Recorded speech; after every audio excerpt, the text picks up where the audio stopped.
নমস্কার বন্ধুরা, তোমরা সবাই কেমন আছো? আশা করি সকলে খুবই ভালো আছো। পম্পা সিম্পল কুকে আমার সকল বন্ধুদেরকে স্বাগত জানাই। প্রতিদিনের মতো চলে এলাম বন্ধুরা, আজকেও ভীষণই মুখরোচক এবং খুবই লোভনীয় একটি রেসিপি শেয়ার করতে। আশা করছি আজকের রেসিপি তোমাদের খুবই পছন্দ হবে।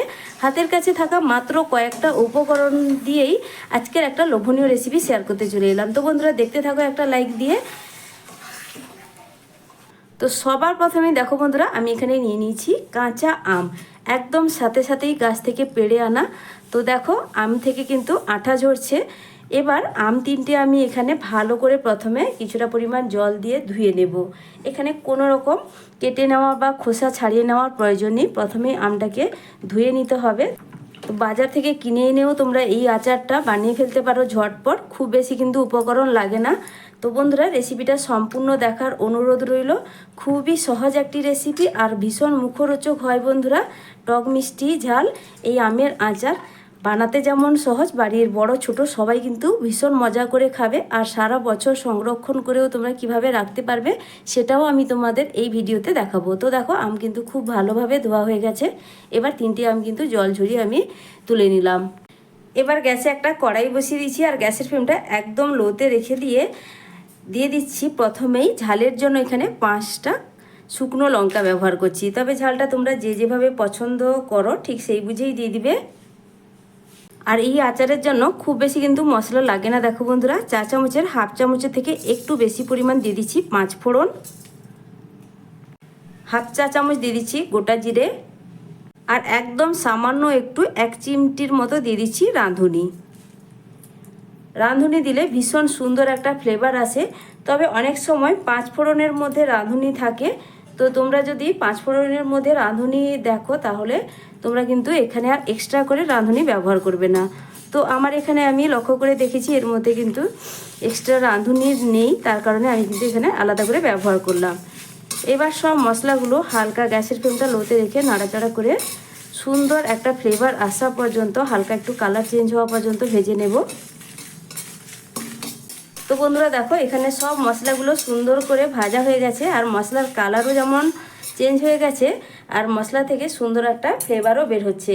এখন গ্যাসের ফ্লেম বন্ধ করে দিলাম। এই মশলাগুলোকে আমি কিন্তু একটা প্লেটের মধ্যে তুলে নিচ্ছি। হালকা একটু ঠান্ডা করে নিয়ে এই মশলাগুলো আমি কিন্তু গুঁড়ো করে নেব।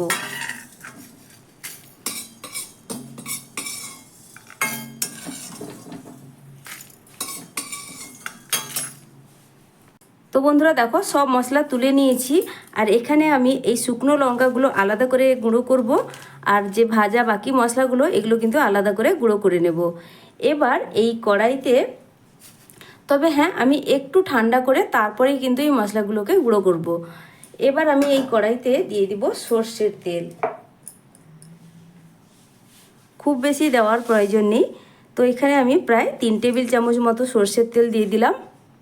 আর তারপরে আমগুলো যে আমি ধুয়ে রেখেছিলাম একটা সুতির কাপড় দিয়ে ভালো করে কিন্তু আমের গায়ে এভাবে মুছে দিতে হবে, একদম শুকনো করে দিতে হবে, এর গায়ে যেন একটুও জল না থাকে। অবশ্যই এই কাজটা কিন্তু তোমরা আগেও করে রাখতে পারো বা এই তেলের কড়াইয়ের মধ্যে আমটা দেওয়ার আগেও তোমরা এই কাজটা করে নিতে পারো।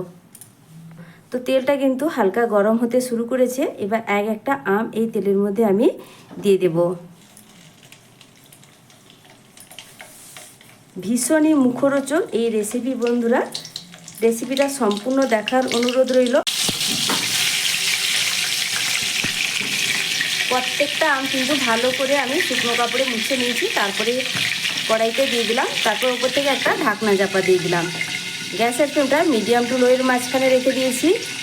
এবার কিছুক্ষণের জন্য ঢাকা দিলাম, এই 2 থেকে আড়াই মিনিটের মতো। 2-2.5 মিনিট পর ঢাকনাটা এবার সরিয়ে নিচ্ছি।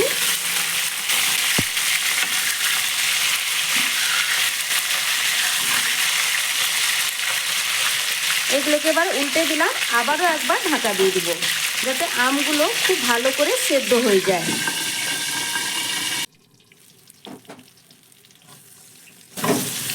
তো দেখো বন্ধুরা আম কিন্তু খুব ভালোভাবে এখানে সেদ্ধ হয়ে গেছে, 2 দিক খুব সুন্দর একটা কালারও চলে এসছে। তো কালার দেখেই বোঝা যাচ্ছে আমটা খুব সুন্দর নরম হয়ে গেছে, দেখে নিশ্চয়ই বুঝতেই পারছো। তো এবার এই আমগুলোকে আমি কিন্তু এখন তুলে নেব।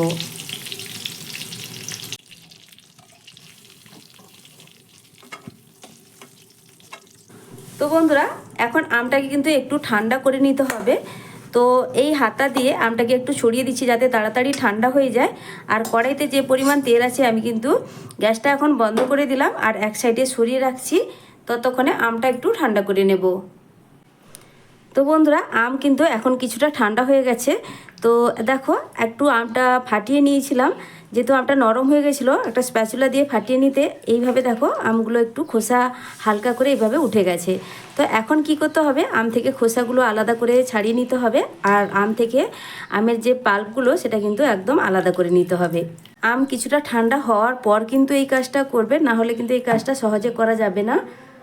ঠিক এইভাবে করেই কিন্তু আমের খোসা আমি আলাদা করে নিচ্ছি। বাজারে কিন্তু বেশি দিন আর কাঁচা আম থাকবে না, তো কাঁচা আম থাকাকালীন এই আমের আচার রেসিপি একবার হলেও বানিয়ে খেয়ে দেখো, এতটাই সুস্বাদু হয় যে বানিয়ে না খেলে তোমরা বুঝতেই পারবে না। তো বন্ধুরা আটি থেকেও খুব ভালো করে আমের পাল্পগুলো এইভাবে বের করে নিচ্ছি আর প্রত্যেকটা আটি থেকেই এইভাবে পাল্পগুলো বের করে নেব, তারপরে ফিরে আসছি। আমের পাল্প একদম রেডি, এবার চলো আচারটা রেডি করে নেওয়া যাক। এবার দেখো বন্ধুরা আমি ওই কড়াইটাই বসিয়ে দিয়েছি আর দেখো যেই পরিমাণ তেল ছিল আর কিন্তু এক্সট্রা করে তেল দিচ্ছি না, আর সাইডের অংশগুলো আমি কিন্তু একটু চেঁচে দিয়েছি, পরিষ্কার করে দিয়েছি। এবার আমি এখানে দিয়ে দিচ্ছি আমের যে পাল্পটা বের করে রেখেছিলাম, এটা কিন্তু পুরোটাই এর মধ্যে দিয়ে দিতে হবে।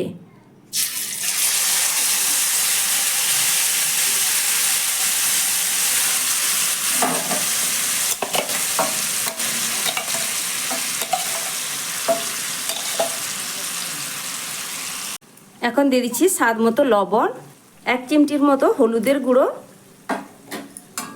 সুন্দর একটা কালার আসার জন্য ব্যবহার করলাম।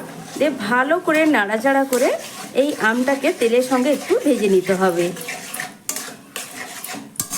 ঠিক কষানোর মতো করে। গ্যাসের ফ্লেমটা মিডিয়াম টু লোয়ের মাঝখানে রেখেছি।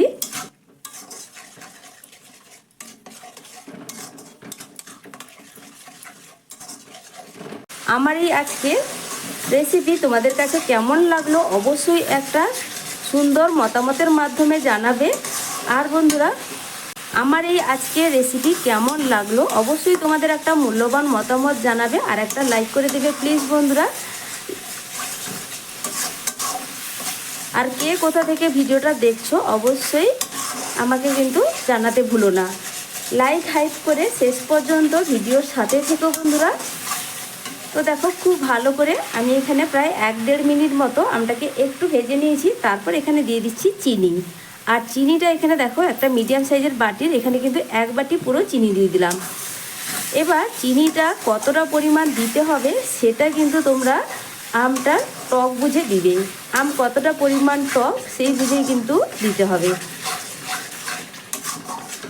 একটু বেশি কম হতেই পারে, তোমরা আচারটা যদি একটু টকটক ভাব পছন্দ করো তাহলে চিনির পরিমাণটা একটু কমিয়ে রেখে দিতে পারো, বা একটু মিষ্টির পরিমাণ বেশি বা বাড়িয়ে রেখেও দিতে পারো, সেক্ষেত্রে কোনো অসুবিধা নেই। তো চিনিটা দেওয়ার পর অনবরত নাড়াচাড়া করে আমি কিন্তু চিনিটা গলে যাওয়া পর্যন্ত অপেক্ষা করব।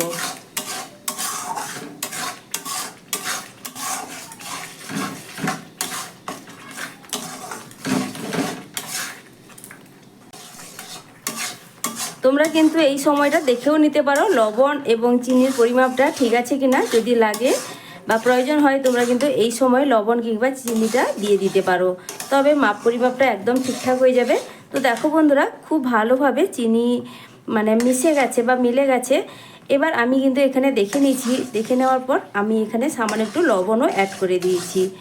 তো তারপরে আমি যে এখানে ভাজা মশলাটা গুঁড়ো করে রেখেছিলাম, এবার তোমাদের দেখাই ভাজা মশলাটা ঠিক কিভাবে গুঁড়ো করেছি।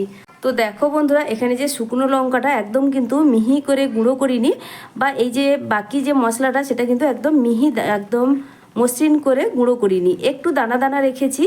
এবার এই মশলাটা এর মধ্যে দিয়ে দিচ্ছি।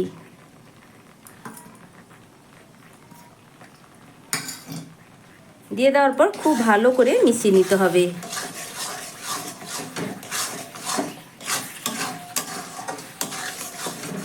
এই মশলা কিন্তু আচারটা হয়ে যাওয়ার 2 মিনিট মতো আগে মশলাটা দিয়ে দিতে হবে, খুব বেশিক্ষণ আগে দেওয়ার প্রয়োজন নেই, সব শেষেই এরকম দিতে হবে। আমার এখানে কিন্তু আচার একদম রেডি বন্ধুরা। গ্যাসের ফ্লেম বন্ধ করে এটাকে একটা পাত্রে আমি তুলে রাখছি। দেখো বন্ধুরা কতটা লোভনীয় হয়েছে, দেখে নিশ্চয়ই বুঝতেই পারছো। একদম পারফেক্টভাবে আচার কিন্তু তৈরি হয়ে গেছে। এখানে একটা কথা বলে রাখি, আমি এখানে আচারটা ফ্রিজে যেহেতু রাখবো তার জন্য এখানে কোনো রকম ভিনিগার ব্যবহার করলাম না। তবে তোমরা যদি ফ্রিজ ছাড়া এটাকে সংরক্ষণ করতে চাও তাহলে তোমরা এখানে 2 চামচ মতো মানে 2 চা চামচ মতো ভিনিগার দিয়ে খুব ভালো করে এই সময় মিশিয়ে নেবে। তারপরে একটা কন্টেনারে ভরে সারা বছরের জন্য সংরক্ষণ করে রেখে দিবে। তাহলে দেখবে আচার একটুও নষ্ট হবে না, খুব ভালোভাবে কিন্তু আচার থাকবে। তো বন্ধুরা দেখো আচার একটা প্লেটে আমি নিয়ে নিয়েছি।